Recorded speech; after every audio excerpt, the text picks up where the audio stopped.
ये जो पैंडमिक है करंटली कोविड-19 ये बैट खाने की वजह से हुआ है। जो इबोला है जिसका ओरिजिन अफ्रीका से हुआ था और बहुत डेडली रहा है बहुत टाइम तक वर्ल्ड के लिए, उसका ओरिजिन भी कहीं न कहीं एनिमल मीट और उसके कंजम्पशन से ही जोड़ा जा रहा है। एंड इवन एड्स जो है वो भी ह्यूमन बींग्स में एक चिंपैंजी से ट्रांसफ़र हुआ था, यानी एनिमल से ट्रांसफ़र हुआ था। और कितने पैंडमिक्स और कितनी डिजीज़ेज़ लगेंगी हम ह्यूमन बींग्स को ये चीज़ समझने में कि एनिमल को एज अ फूड कंज्यूम करना हम लोगों को सूट नहीं कर रहा, बिल्कुल भी सूट नहीं कर रहा। जब भी हम इंसान कांटेक्ट में आते हैं एनिमल की फीसीज, ब्लड, म्यूकस, मीट और एग से, तब ये बीमारियां, ये वायरस, ये जो डिजीजेस हैं ये एनिमल से ह्यूमन में जंप करती हैं। ये सारी की सारी बीमारियां जानवरों की है ना, तो ये उन्हीं तक रहनी चाहिए थी, इनका हम पे आने का कोई मतलब था नहीं, राइट। पर ये आई क्यों? क्योंकि हमने उन्हें काटा, हमने उन्हें खाया। अब ये देखो कि ये एनिमल की डिजीजेज हैं तो उनकी बॉडी में अपनी डिजीजेज के लिए तो एंटीबॉडी होती है, राइट। हम पे तो नहीं है ना, तो ये हमको बहुत देर तक इन्फेक्ट करती हैं। अब ये चीज़ आप सोचिए कि जो बैट है, चमगादड़ जो होता है, वो अपने साथ कितने सारे वायरस और बैक्टीरिया लेके घूमता है, मालूम है आपको। लेकिन उसको कुछ नहीं होता क्योंकि उसकी बॉडी में अपने सारे वायरस और बैक्टीरिया के लिए एंटीबॉडीज होती हैं, इम्यूनिटी होती है। लेकिन हम पे तो नहीं है, और उसको खाने के बाद ह्यूमंस के लिए पैंडेमिक आ गया और अब आप देख रहे हो बैठ गए हम सारे के सारे, है कि नहीं। तो आज इसी टॉपिक के ऊपर मैं बात करना चाहती हूँ आपसे कि क्या इतने टाइम बाद भी हम ह्यूमन बींग्स को, एनिमल्स को खाना ज़रूरी है क्या? Can we all human beings save ourselves the pain, misery, diseases and death just by simply changing our food choices? अभी जो भी मैं इस वीडियो में बोलूँगी वो मैं personal experience, facts, nutrition books, articles और जो मेडिकल इंडस्ट्री में फूड से लेकर डिजीजेस पे जो सर्वे होते हैं उनके बेसिस पे बोलूँगी। तो थोड़ा सा ओपन माइंडेड होकर सुनने की कोशिश करना। जब भी हम इस बारे में बात करते हैं कि लोग क्यों खाते हैं meat, fish, egg, dairy products, तो नंबर 1 रीज़न आ जाता है टेस्ट। मैं मान सकती हूँ यार, टेस्टी बहुत होता है और उसका टेक्सचर बहुत डिफरेंट होता है।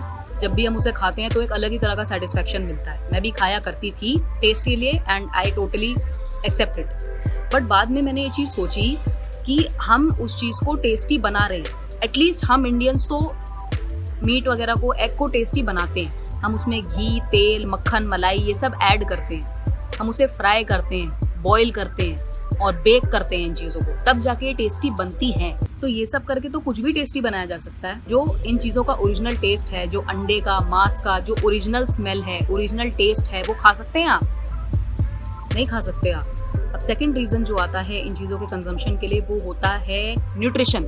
ऐसा बोला जाता है कि यार दूध पियो, कैल्शियम के लिए दूध पीना बहुत ज़्यादा ज़रूरी है वरना कैल्शियम नहीं मिलता। ये इतना बड़ा मिसकंसेप्शन है यार। अगर आपको कैल्शियम ही चाहिए तो आपको दूध पीने की कोई आवश्यकता नहीं है। भिंडी से मिल जाता है, ग्रीन लीफी वेजिटेबल्स से मिल जाता है कैल्शियम, और अपना ब्रोकली है, कई तरह की गोभी में होता है, नट्स में होता है, टोफू में होता है, और कई तरह के सीड्स हैं जो आपका वो तिल के बीज होते हैं, उसमें आपका बहुत भरपूर कैल्शियम होता है। और विटामिन डी तो धूप से ही मिल जाता है हमको। तो ऐसा कुछ नहीं है कि दूध पीना बहुत ज़रूरी है, और ऐसा कोई प्रूफ नहीं है मेडिकल साइंस में कि जिन लोगों ने अपना कैल्शियम दूध से ऑब्टेन किया उनकी हड्डियाँ और उनकी बोन डेंसिटी अच्छी होती है उन लोगों से जो नहीं पीते।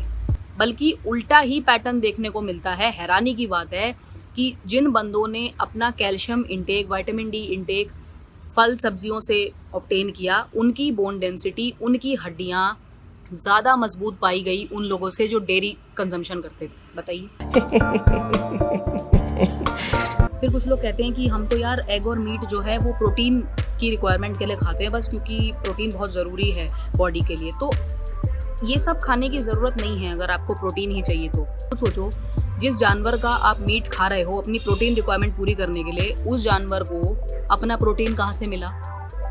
पिग को, और ये काऊ मीट है या ये खाते हैं ये लोग चिकन वगैरह खाते हैं, इनको अपना कहाँ से मिलता है प्रोटीन? प्लांट से ही मिलता है ना। तो तुमको प्लांट से प्रोटीन क्यों नहीं मिल सकता? बड़ी अजीब सी बात है ये तो यार, बड़ी स्टूपिडिटी वाली बात कह दी। बेटर क्वालिटी का प्रोटीन मिलता है प्लांट से जो ईजिली डाइजेस्टेबल भी होता है। मीट पचाना कोई बहुत ईजी काम नहीं है हमारी बॉडी के लिए। फिर कुछ लोग कहते हैं कि हम तो फिश खाते हैं because we need the omega 3s and 6 and it is very important for the skin, hair and nails. हम तो इवन कॉड लिवर ऑयल की टैबलेट्स भी कंज्यूम करते हैं just to get those omegas, you know. No you don't. Omega 3 और 6 ही चाहिए अगर तो सीड्स में मिल जाता है, वॉलनट नट्स में मिल जाता है, नट्स एंड सीड्स में भरपूर मात्रा में चीज़ें मिल जाती हैं। अखरोट में मिल जाता है, चिया सीड्स में मिल जाता है, अलसी के बीज में मिल जाता है, तिल के बीज, इन सब में मिल जाता है। You don't need to eat fish और cod liver oil in order to get your omegas. देखो यार, हो सकता है ये बातें तुमको अच्छी ना लग रही हूँ, इवन शायद इरिटेशन भी हो रही हो ये सब सुन के, क्योंकि सच बताऊँ तो गलती इसमें तुम्हारी नहीं है। जो एडवर्टीजमेंट वर्ल्ड है इसने हमारा ब्रेन वॉश कर रखा है। किस तरह से मैं आपको दिखाती हूँ कि माँ का भरोसा है कि बच्चे को दूध देना बहुत ज़रूरी है और बच्चे की एनर्जी के लिए, संपूर्ण विकास के लिए दूध पिलाना ज़रूरी है। इस तरह के एड्स दिखाए जाते हैं हमको, राइट। और ऐसा दिखाया जाता है कि संडे हो या मंडे रोज़ खाओ अंडे।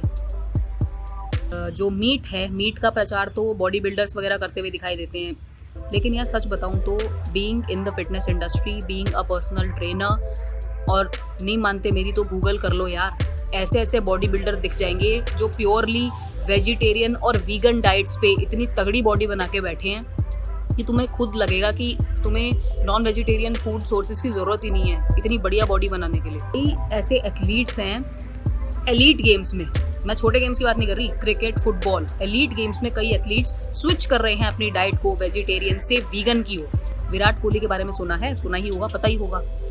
विराट कोहली ने पिछले 2 साल से अपनी डाइट को मेनली वेजिटेरियन कर रखा है, प्योरली वेजिटेरियन कर रखा है, और मतलब 90% वीगन है लगभग, लगा लो तो उसकी डाइट है। और मीट से तो ताकत आवे है, बहुत ज़रूरी है, तुम महान हो जो तुम ये बोल रहे हो। और ये लोग पागल हैं, बड़े बड़े एथलीट्स जिनको पूरे पूरे दिन हमसे 10 गुना ज़्यादा स्टेमिना की ज़रूरत होती है, जो दिन भर में हज़ारों कैलोरी जिनको खानी पड़ती है और हज़ारों वो मैदान में छोड़ के आते हैं, वो अपनी डाइट को वीगन और वेजिटेरियन शिफ्ट कर रहे हैं, वो पागल है और तुम महान हो। तुम ये चीज़ नोटिस करना कि जब भी तुम अपनी डाइट में खुद से कोई चेंज करने की कोशिश करोगे ना, तो हमारे घर के अपने बड़े बुजुर्ग ही हमको टोक देते हैं कि नहीं ये सब चीज़ें तो खानी बहुत ज़रूरी है, वही एडवोकेट करते हैं ये सब खाना, ठीक है। लेकिन ये वही लोग होते हैं जिनकी अपने शरीर में बहुत दर्द हो रहा होता है, जिनकी हड्डियों में दर्द हो रहा होता है, उनके जोड़ों में दर्द हो रहा होता है, दांत उनके बचते नहीं है, ठीक है। यार अब तुम बताओ, इन बुजुर्गों से सवाल करो कि आप लोगों ने तो शुद्ध खाया अपने टाइम में, अब तो शुद्ध भी नहीं मिलता ये सब चीज़ें, तो उस हिसाब से तो आपका कैल्शियम चरम सीमा पर होना चाहिए। पर क्या ऐसा है? आपको तो एसिडिटी नहीं होनी चाहिए, पर ऐसा नहीं है। अभी तक तो मैं नुकसान की बात कर नहीं रही थी, लेकिन अब मैं नुकसान की बात कर ही देती हूँ। तो जो डेयरी फूड होता है वो हमारी गट हेल्थ के लिए, यानी इंटेस्टाइन्स के लिए बिल्कुल भी अच्छा नहीं होता। बहुत ज़्यादा एसिडिटी प्रोड्यूस करता है वो, और हमारे साइनस को बढ़ाता है, कफ वगैरह रेस्पिरेटरी में साइनस को बढ़ाता है बहुत ज़्यादा, और वेट गेन का कारण बनता है, डायबिटीज़ का कारण बन सकता है, हार्ट प्रॉब्लम्स का बन सकता है, और कई तरह के cancers including ovarian and prostate cancers, इनका रीज़न बन सकता है डेयरी फूड। मीट जो है मांस है, राइट, जिस टाइम वो कटा है वो उसी टाइम से नेचर का यही रूल है, वो डेड हो गया है पार्ट, और डेड चीज़ सड़ना शुरू कर देती है, डीकम्पोज होना शुरू कर देती है उसी वक्त। तो भाई वो चीज़ सड़ रही है, वो तो उसको दुनिया भर के केमिकल्स उसके ऊपर लगाए जाते हैं और ठंडे में उसको रखा जाता है ताकि वो धीरे धीरे सड़े, पर वो सड़ रही है। तो जब भी आप कोल्ड स्टोरेज का मीट खा रहे हो तो याद रखना आप एक केमिकल्स लगा हुआ सड़ा हुआ मीट खा रहे हो। Cancers, strokes, diabetes, obesity and erectile dysfunction, जी हाँ, ये सब कुछ मीट कंजम्पशन से होता है। इरेक्टाइल डिसफंक्शन गूगल कर लेना अगर नहीं पता हो तो। मतलब ये तो वही बात हो गई कि आप इनवाइट कर रहे हो बीमारियां कि आओ जी लग जाओ हमको। अगर मैं फ़िश और सी फूड की बात करूं तो एक चीज़ याद रखना कि ज़मीन से ज़्यादा केमिकल्स तो समुद्र में पाए जाते हैं। ये जो फ़िश और सी फूड आप लोग खाते हो, प्रॉन्स वगैरह, ये कितने तरह के केमिकल्स के संपर्क में आता है, आपको कोई आइडिया है? अगर मैं हैवी शब्दों का इस्तेमाल करना शुरू करूँ तो हैवी मेटल्स, पीसीबीज, डाइऑक्सिन्स, कंटामिनेंट्स, कितना कुछ होता है समुद्र में, जो लगातार आप अगर फिश या सी फूड खाओ तो सब के सब आपकी बॉडी के अंदर जाता है और डिपॉजिट होता है, एक्सक्रीट भी नहीं होता, डिपॉजिट होता है आपकी बॉडी में। और इन चीज़ों में, सी फूड में मर्क्यूरी की मात्रा पाई जाती है बहुत ज़्यादा, मतलब इतना ज़्यादा होता है कि बॉडी के लिए ठीक नहीं है। और मर्क्यूरी से आपको पता है क्या नुकसान होता है? सीधा ब्रेन डैमेज, नर्व्स डैमेज, समझ जाओ। कुछ डॉक्यूमेंट्रीज मैं आपको सजेस्ट करती हूँ, जैसे the game changers, what the health, hope and the food choices. ये सारी की सारी आपको यहीं यूट्यूब पे मिल जाएंगी फ्री में देखने के लिए। तो इस वीडियो के बाद आप एक बार उनको देखिएगा, ट्राई करना देखने का। आपको बहुत सारी ऐसी इन्फॉर्मेशन मिलेगी जो सचमुच आई ओपनिंग होती है, ठीक है ना। देखो यार, मैं ये तो नहीं कहती कि सब छोड़ दो, वीगन बन जाओ, और वेजिटेरियन से कि नहीं भैया अपनी डेयरी फूड खाना छोड़ दो एकदम से, क्योंकि मैं खुद अभी तक 100% वीगन नहीं हूँ, अभी तक तो नहीं हूँ। पर हाँ, मैंने अपने फूड से 90% डेयरी को कट किया हुआ है, ठीक है। बट कभी कभी मैं भी पनीर की सब्जी इंजॉय कर लेती हूँ, समटाइम्स मैं दूध की बनी हुई मिठाई इंजॉय कर लेती हूँ, मिल्क शेक भी मुझे sometimes once in a while बहुत अच्छा लगता है, और कभी कभी वो चीज़ वाला पिज्ज़ा भी मैं खा लेती हूँ। लेकिन फिर भी 90% कट है, वो 10% में मैंने अपने लिए रखा हुआ है कि हाँ भाई आप थोड़ा सा इंडल्ज कर सकते हो। नॉन वेजिटेरियन फूड वगैरह छोड़ना, I know it is not easy, क्योंकि हैबिट्स जो होती हैं वो इतनी जल्दी नहीं टूटती। लेकिन अगर आप ट्राई करो ना धीरे धीरे, मतलब आप अपनी डाइट से उन चीज़ों को थोड़ा थोड़ा कम करते जाओ और दूसरी चीज़ों पे स्विच करते जाओ। ऐसा नहीं है कि आपने कम कर दिया फिर आप भूखे रह जाओगे, आप दूसरी चीज़ों पे स्विच करते चले जाओ, तो थोड़े टाइम बाद आपको नॉन वेजिटेरियन फूड और डेयरी की याद भी नहीं आएगी। सही बता रही हूँ मैं। और हो सकता है कि मेरी तरह आपको भी थोड़े टाइम बाद जो है मीट, फिश, एग्स, इनसे घिन आने लगे। मुझे घिन आने लगती है इन चीज़ों से। सोचिए, मैं खाती थी एक टाइम में अच्छे से, एंड अब तो बल्कि ऐसी भी स्थिति हो गई है कि मुझे तो दूध देख के भी थोड़ा सा अजीब सा फील होता है।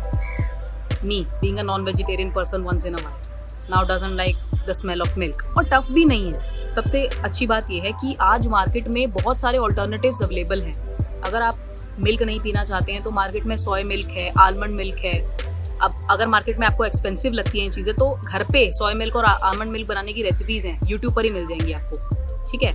पनीर की जगह टोफू का ऑल्टरनेटिव है, थोड़ा बहुत उतने लगभग रेट पे मिल जाता है टोफू भी। तो बहुत सारे ऑल्टरनेटिव्स हैं मार्केट में। अगर मैं पर्सनली अपने फ़ायदे की बात करूं, तो जब मैंने अपनी डाइट से 90% डेयरी को कट कर दिया, तो मेरे एसिडिटी लेवल्स और मेरा साइनस का लेवल अपने आप ही डाउन हो गया था। बहुत कम टाइम में ही फ़र्क आपको देखने को मिल जाता है। एसिडिटी तो आपको पता है, पर साइनस में ये होता है कि सुबह सुबह बहुत ज़्यादा छींकें आती हैं, बहुत जल्दी जुकाम लग जाती है, और जब भी आपको जुकाम लगती है तो कई हफ्ते तक भी वो खिंच सकती है। बहुत ज़्यादा कफ बनता है और बहुत पेन रहता है नोज़ एरिया में, सर में, गले में, जो भी पूरा रेस्पिरेटरी सिस्टम है ऐसा तंग आ जाता है। जितने लोगों को साइनस होगा वो टोटली रिलेट कर पा रहे होंगे इस वीडियो से, बहुत तकलीफ होती है। तो ये दोनों चीज़ें मेरी इतनी ड्रास्टिकली डाउन आ गई थी, बहुत रिलीफ मिला मुझे जब से मैंने डेयरी को कट किया। सोचिए, तो वही बात है यार, देखो इन दी एंड आपकी अपनी प्लेट है, अपनी फूड चॉइसेस हैं, अपनी मर्जी है, और आपकी अपनी हेल्थ है आपके हाथ में, राइट। मेरा काम तो ये था कि मैं एक अच्छी चीज़ कन्वे करना चाह रही थी, क्योंकि मुझे भी उससे फ़ायदा हुआ, तो मैंने सोचा कि अपने व्यूअर्स को बताना चाहिए, शायद आपको भी फ़ायदा हो। क्योंकि देखो यार, इस चैनल पे जो भी हम टॉपिक्स डिस्कस करते हैं वो आपको भी पता है, थोड़े से ऐसे होते हैं जिन पे नहीं ज़्यादा बात होती है, पर होनी चाहिए, राइट। या फिर ऐसे टॉपिक्स होते हैं जो काफ़ी ट्रेंड में चल रहे हैं, बट एक अलग नज़रिए से हम उस पर बात करते हैं। वीडियो अच्छी लगी हो आपको तो लाइक कीजिएगा। अगर डेयरी और नॉन वेजिटेरियन फूड को कट करने के बाद आपको कोई फ़ायदा हुआ है, हेल्थ बेनिफिट्स हुआ है, तो हमें कमेंट्स में मेंशन करिएगा। सबको पता चलना चाहिए इस बारे में, राइट। एंड अगर आप किसी भी चीज़ से डिसएग्री करते हो तो भी आप प्लीज़ कमेंट्स में मेंशन करिएगा। We would like to know something more and talk with you, right. तो सब्सक्राइब कर लीजिए रैंटी रोना चैनल को, and I will see you guys in the next one.